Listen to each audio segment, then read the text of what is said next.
Hello and welcome again to another episode of Rehabilitation Hospital of Indiana's Foundation RHI. Stories of courage, hope, attitude, and inspiration. Thank you to our sponsor Wilson Kehoe and Winningham. And sorry for the delay this morning. Traffic, believe it or not, in Indiana was a little crazy this morning, but it was because of an accident, not like LA traffic. I'm Janine Stelmack. I'm a donor services officer here at the RHI Foundation. And our guest today is Elaina Bedford. Good morning, Elaina. Thanks for coming in. And she's one of our younger patients that we've had here. She has quite a story, and she was actually one of our patients of the year in 2016, and you'll hear why. So thank you again for coming and fighting the traffic. Oh, of course. My pleasure. Right. So, okay, start from the top. We talked a little bit about this morning. So my name's Elaina. I was here in the spring of 2016. I ended up having a spinal cord stroke, so from C2 to C6 there's a blood clot, which left me completely paralyzed from the shoulders down. Well, did we say how old you were first? Oh, I was 21. Yeah, yes. Sorry. Yeah, that's okay. Yeah, okay. So I was 21. I was going into my senior year of college. So I was in the hospital for about a week, paralyzed from the shoulders down. By the time I left the hospital, I was able to move part of my left side, not fully, but it was getting there. Now, were you aware of that? I mean, were you scared? I mean, or do you remember much of that? I remember leaving the hospital. I don't remember a whole lot in the hospital. I think they had me on a lot of happy meds because I was in a lot of pain. But I do remember kind of the later days. And I don't know that I was really scared. I think I was more like in a position where I can't change it, so like I can't change what happened, so I'm going to change what's going to happen. So I'm going to fight through it, and even though I was told I will never walk again or move again, I'm going to prove them wrong, basically, was my thought process. So So you were at St. Vincent, and then tell us how you got to RHI. And then my parents were doing a lot of research. They were looking into places in Chicago and Kentucky and all these other places. And we had a good friend who ended up having heart surgery, and she grew a clot and ended up coming to RHI for her rehab. And they mentioned RHI, were kind of pushing like, hey, this is a good place to go. So my parents came and did a tour, and they're like, well, I don't know. And I was like, well, I want to stay close to home. We're going to go here. And that's how we ended up here. Good. Obviously, it was a good choice. Definitely. Right? Yeah. Do you remember, so you came in on a gurney, I think we were talking about that. Yep. So, and then tell us how long you were here and how your therapy went and when you here, left. Yeah, so I was here for 3 weeks. I did PT, OT, multiple times a day. So I started out not really in a wheelchair, I guess. They kind of had to help me sit and stand. My blood pressure would bottom out every time I tried to stand up. So we had to work through that with compression socks, and that was kind of the first step. Did they do all that in your room? They did a lot of it in my room until I was able to sit in the wheelchair to get to the therapy room. Yeah.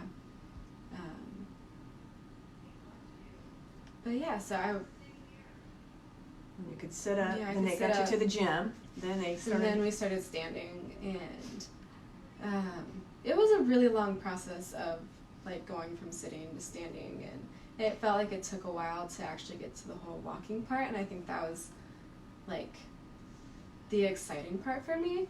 I remember my mom stayed every single night with me here, and I remember that she got super excited when I took my first 4 steps. I can see from my mom's point, that's pretty emotional, I'm sure. It was a little victories that we celebrated. But yeah, so it was little by little. I think by the end of the first week I was taking those little bitty baby steps, shuffling along. Not a lot, it was maybe 40 steps was the limit, but yeah. But you kept, oh yeah. I mean, you kept increasing, and you know that. Was there any particular therapy, like what was your favorite or not favorite? Something that stood out? I really didn't like recreational therapy. And tell us why you didn't like it. Or what did they have you do or that you didn't? I mean, it was a lot of fun stuff, like throwing balls and, like, it was, I don't know. This wasn't your favorite thing. I don't know why it wasn't my favorite thing. And you said that you said that I guess one of the reasons you got voted to be Patient of the Year was you just what, made fun of yourself. Yes. There were a lot of things that I did not excel at, especially with my hands. My right hand was the last thing to come back, and like everything that I did in OT was like trying to like lift my hand up and like try to compensate and cheat. And I would just laugh, and when I couldn't get a little peg into a little hole, I was like, oh, well, better luck next time. So just trying to, I mean, you can't really do much about it, so why not laugh at yourself? Right. Like, and I know the therapists, I'm sure that's what they saw in you, because that, for some people it would get could get very bitter and very and give up, and they saw you laughing, and I'm sure it made them laugh too, right? I hope so. Right? All right, so you were here 3 weeks, and do you remember when you got discharged? Well, obviously they probably took you out in a wheelchair, but you were walking, right? I left with a 1-point cane. Oh my goodness! Yay! Yay! So. All right, now now you're driving. I mean. Yes. So I did inpatient for 3 weeks, and then I did outpatient from like July to the following January. So I was here. Okay, and you did outpatient all all the time. Very good. So I did the return to driving program here. Thankfully, because that was my big goal, was to not have to have mom and dad drive me around anymore. But yes, I'm driving and I'm working. I work at a preschool. So yeah. So things are kind of they're moving along for you. Yeah. Now your car, is there any special controls or anything in it? Okay, so just a regular automobile. Yep. Okay, because I know sometimes for the return to drive, sometimes it has to have hand control. Obviously. Right. Okay. Wow. Yay. Yeah. Right. Working at preschool. What age are you working with? 2 and 3. Oh wow. Okay. Well, bless you for Little that. ones. I know. I used to work in a preschool, so I know what that's. Yeah. That's like. It's like herding cats sometimes, It right? is. See, that's therapy in itself, right? It really is. It is. Yes. Okay, so wrapping this up, what would you say? Do you have any words of encouragement, or somebody's going to be watching this, or what you learned, or how you could help somebody? I think I learned a lot. I think that one of the biggest things, well, I guess there's 2 big things that I learned. The first one is it's okay to laugh at yourself. It's okay. Like, you can't change the past, but you can change the future. You can change your outlook on what you do with whatever issue you're having.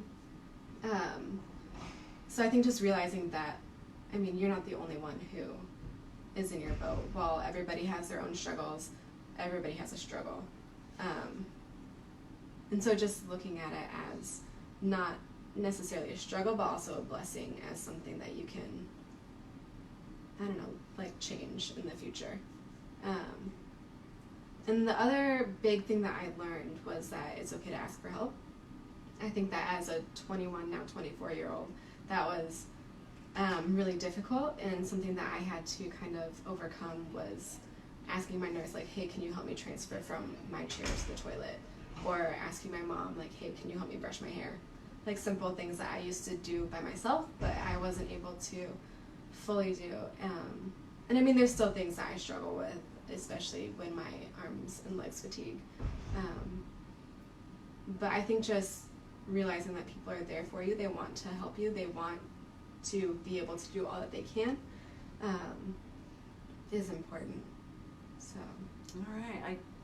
I think that's one of the things that people, I think I hit the nail on the head there with that, just letting people, because they want to help. So thank you again for coming. And I know, Elaina, I know you Facebook, so Yes. If you know Elaina, we have where you can click on to give her the foundation.